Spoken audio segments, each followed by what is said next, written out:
Henda, hello, ni hao, sanbonani, dumelang, molweni, lochani, huyanat, bonjour.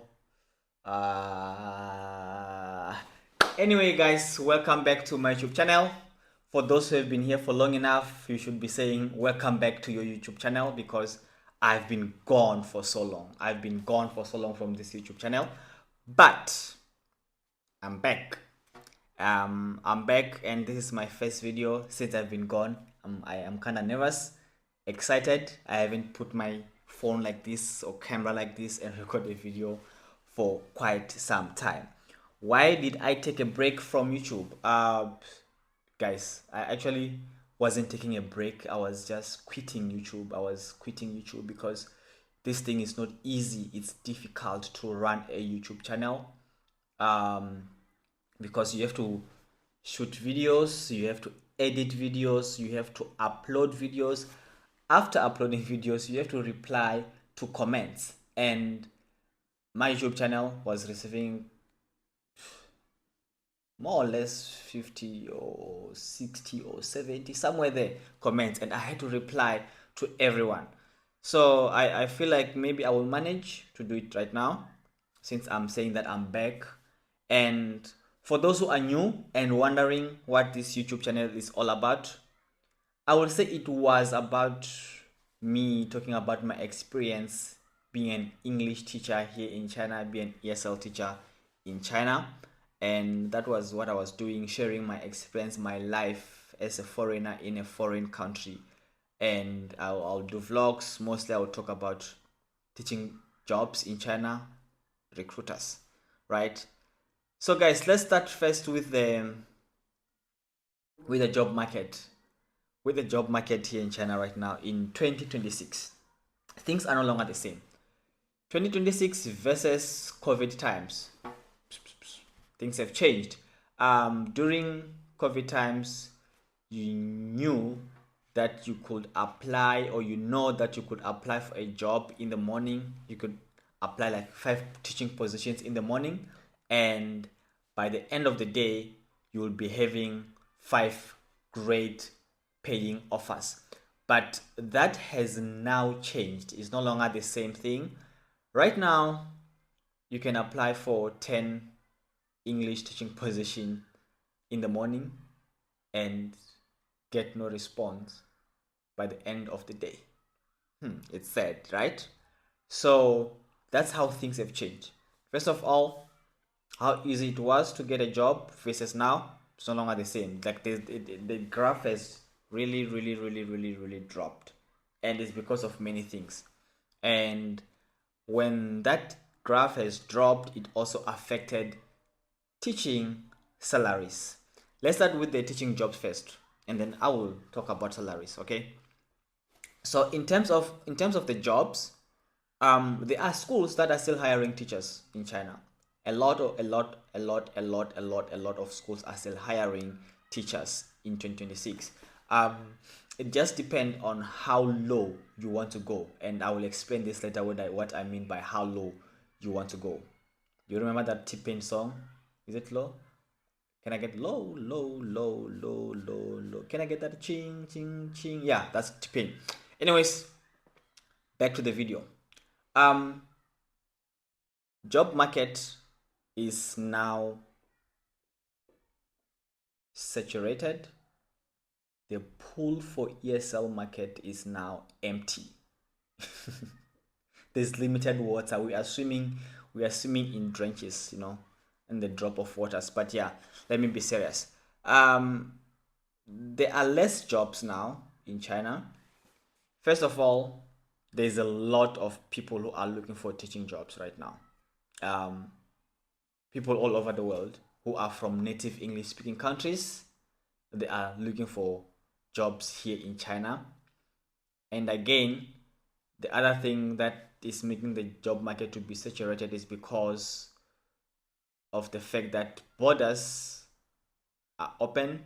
People can come and leave China at any time, and then that gives schools options to say, we don't want this type of a teacher, we want this type of a teacher, because with borders being open and school having access to a lot of teachers, they can just choose who they want. They can have their preference compared to 2020, 2020 to 2023, where schools did not have a lot of option as to who they want to come and teach in their school. Because when the borders were closed, it means that they can only choose from the teachers that are there.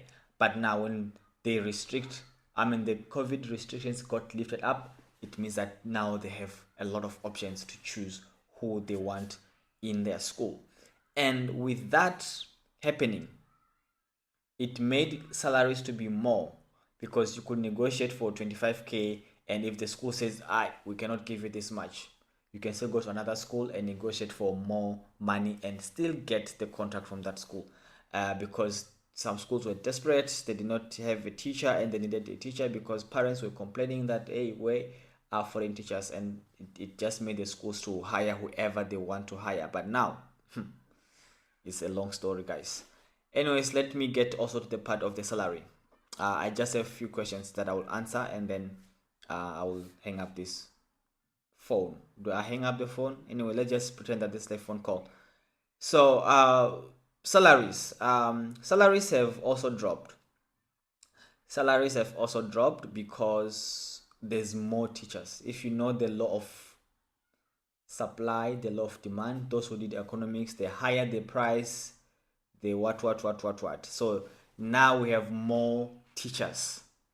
And when we have more teachers, it means that the salary, it's low. Compared to when we had less teachers, the salary was what? Was high, because schools did not have options, they don't have choice to choose the teachers that they want. But now, because everyone wants to come and teach English in China, this then makes the job market to be tight. This then makes schools to say we can only offer a certain amount of money. And the salary that is being offered right now in most schools are salaries that people were getting offered pre-COVID, in 2019, 2018, 2017. So the salaries are back then. Actually, they're even now more lower. But guys, it's what it is. We are so many looking for jobs here in China, and there is less schools. Remember, there used to be what we call training centers, and the government shut down the training centers. And when the government shut down the training centers, it means that those teachers who were at training centers are now coming to kindergartens, to primary school, to high school, and then it means that it closes the gap, right? And then when it closes the gap, the borders are now opening. People who are in South Korea, who are in Taiwan, who are in Hong Kong, who are teaching English in Vietnam, who are teaching English in Cambodia, who are teaching English in Thailand, it means that they now want to come to mainland China. You understand?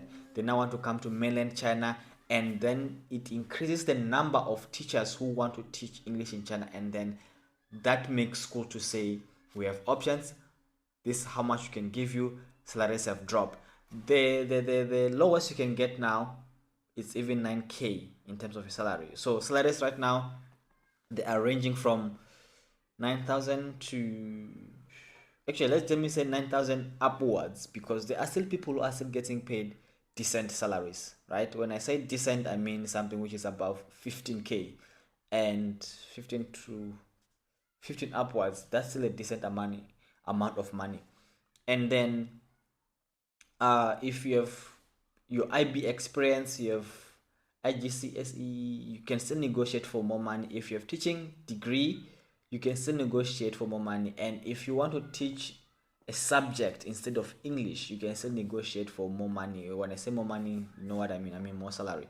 So you can still negotiate for that. And another thing is that when you are looking for a job in 2026, try to ask your friends or people that are teaching in China to recommend you to schools, because currently a lot of people are complaining about recruiters ghosting them. And it's true, there are recruiters who are ghosting people. You will talk to them and say you are from this country, then they will ask you for your video, and when you send them the video, then they ghost you. You will never hear from them again. And there are those recruiters who are still helpful. I've been talking to a lot of them actually. The recruiters that I have on my WeChat, they are very kind, they are very helpful, they are they are honest with you as a person. They will tell you that at this moment we don't have jobs, but if we do have jobs for you, we will come back to you.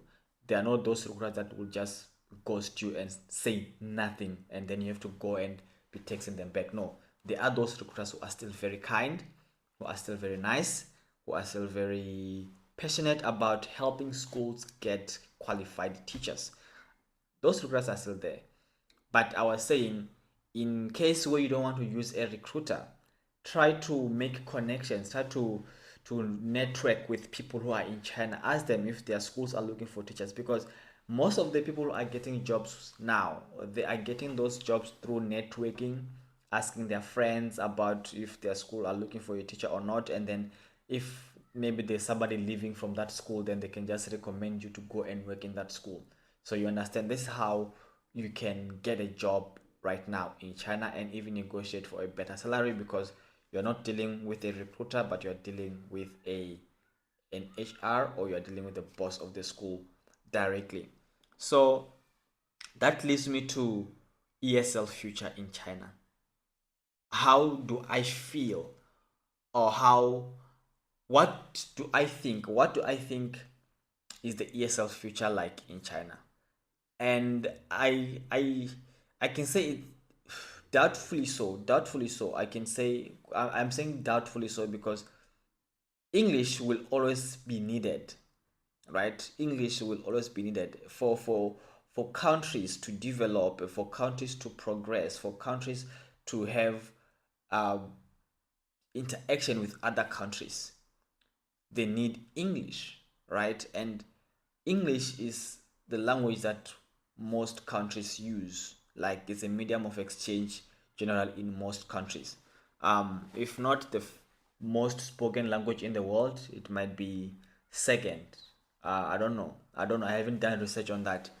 But yeah, the future of ESL in China is a bit scary, and I'm saying it's scary because you can be working comfortably so, and you get a call or you get a text message that, hey, we are terminating your contract, we don't have enough students, and we are terminating this contract of yours because we cannot be able to pay you as a teacher.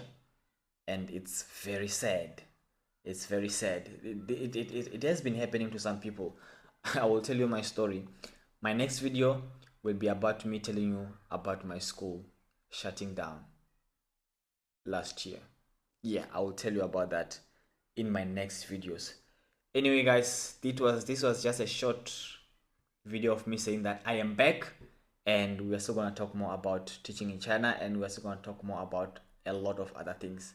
And if you watched until this point, please hit the like button to show your boy that, hey, I was with you. Anyway, guys, thank you for watching. Hope to see you on the next video. I'm out of here. Boom.